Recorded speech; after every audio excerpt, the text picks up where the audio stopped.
દર મહિને સેલરી આવે છે પરંતુ તમે બચત નથી કરી શકતા તો અપનાવો આ ફોર્મ્યુલા જે છે 50-30-20 ફોર્મ્યુલા. સરળ શબ્દોમાં સમજીએ તો તમારી આવકને 3 ભાગોમાં વહેંચી દો. 50% જરૂરી ખર્ચ માટે, 30% તમારી ઈચ્છાઓ મનગમતી વસ્તુઓ પર ખર્ચ કરવા માટે, 20% બચત અને રોકાણ માટે. ચાલો ઉદાહરણથી સમજીએ કે કેવી રીતે આ ફોર્મ્યુલાના ઉપયોગથી તમે સેવિંગ્સ કરી શકો છો. ધારો કે તમારી સેલરી મહિને 50,000 રૂપિયા છે. તેના 50% એટલે 25,000 રૂપિયા. આ અમાઉન્ટનો ઉપયોગ કરો જરૂરી ખર્ચ કરવા પાછળ.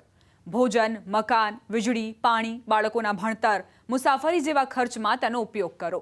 હવે 30% સેલરી એટલે કે 15,000નો ઉપયોગ કરો પોતાની મનગમતી વસ્તુઓ પર, જેમ કે હરવું ફરવું, મૂવીઝ જોવી, ગેજેટ્સ, કપડાં, કાર, બાઇક, સારવાર વગેરે પર. બાકીના 20% એટલે 10,000 રૂપિયા સિરિયસ સેવિંગ્સ અને રોકાણ માટે કાઢી લો, જેમાં એસઆઈપી, મ્યુચ્યુઅલ ફંડ્સ, બોન્ડ કે લાંબા ગાળાના રોકાણમાં તમે તમારા રૂપિયાનું રોકાણ કરી શકો છો. 50,000 રૂપિયા મહિનાની સેલરી પર તમે વર્ષમાં 1,20,000ની બચત સરળતાથી કરી શકો છો. અને જ્યારે આ રકમને યોગ્ય જગ્યાએ રોકીએ છીએ તો તેમાં પ્રતિ વર્ષે વૃદ્ધિ થતી જ રહે છે. જો તમે આ ફોર્મ્યુલા સતત 10 વર્ષ ફોલો કર્યું તો તમને ક્યારેય આર્થિક સંકળામણ નહીં આવે. અને 20 થી 25 વર્ષ તેની અમલવારી ચાલુ રાખી તો રિટાયરમેન્ટ સમયે એક મોટું ભંડોળ તમારી પાસે હશે. શરૂઆતમાં 20% બચત કરવી સરળ નહીં હોય, પરંતુ આ ટિપ્સને અપનાવી તમે સેવિંગ્સ કરી શકો છો. તો સૌથી પહેલા બનાવો જરૂરી અને બિનજરૂરી ખર્ચનું લિસ્ટ. જો મહિનામાં 4 વખત બહાર જમવા જાઓ છો તો તેને ઓછું કરી 2 વખત જમવા જવાનું પ્લાન કરો. બિનજરૂરી ખરીદી પર તુરંત રોક લગાવી દો. ક્રેડિટ કાર્ડનું વગર વિચારી ઉપયોગ બંધ કરી દો. અને આ જ આદત તમને બનાવી દેશે ફાઇનાન્શિયલ સ્ટ્રોંગ.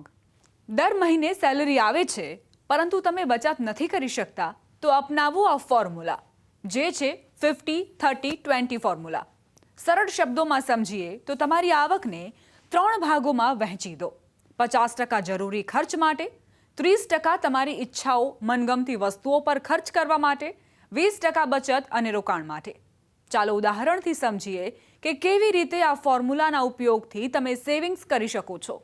ધારો કે તમારી સેલરી મહિને 50,000 રૂપિયા છે. તેના 50% એટલે 25,000 રૂપિયા. આ અમાઉન્ટનો ઉપયોગ કરો જરૂરી ખર્ચ કરવા પાછળ.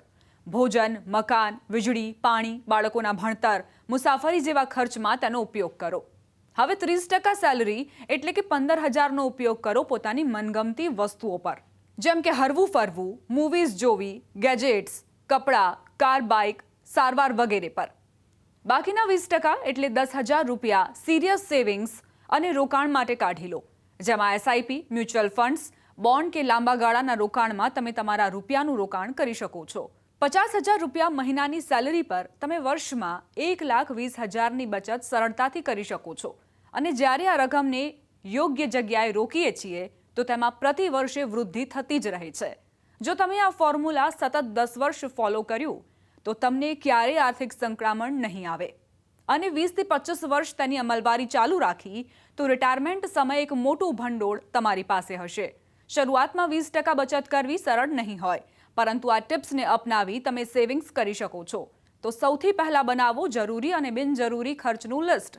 જો મહિનામાં 4 વખત બહાર જમવા જાઓ છો તો તેને ઓછું કરી 2 વખત જમવા જવાનું પ્લાન કરો.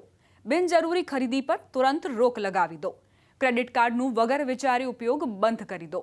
અને આ જ આદત તમને બનાવી દેશે ફાઇનાન્શિયલ સ્ટ્રોંગ.